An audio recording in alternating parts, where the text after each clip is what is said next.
Prosecutors investigating the massive corruption scandal that's been gripping South Korea for months are today, for the second time, interrogating former President Park Geun-hye at the Seoul Detention Center.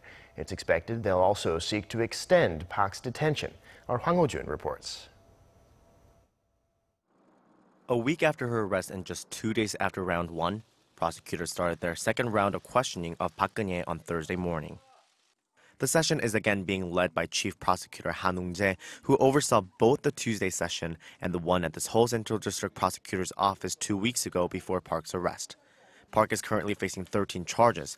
Thursday's interrogation is expected to focus on the possible collusion between Park and her confidante Choi Soon-sil in extorting more than $70 million from conglomerates and in particular Samsung Electronics. Prosecutors are also expected to ask her about her orders to former presidential aide An Jong-bum in relation to the two foundations controlled by Choi and Park's role in the creation and execution of a blacklist of cultural figures critical of the government. During Tuesday's session, prosecutors questioned Park on the extortion and collusion charges, which she reportedly denied, saying she was conspired against and did not know about Choi's activities in pursuit of her own personal interest. The session started at 10 a.m., continued until around 6 p.m., but it took another hour and a half for Park to review the records of her statements.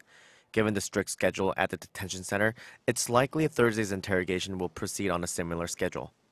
An official with the investigative team indicated on Wednesday that they may file a request to extend Park's 10-day detention period. If granted, prosecutors would be allowed to keep Park in detention for another 10 days, meaning they would have until April 19th to continue their investigation and file formal charges against her.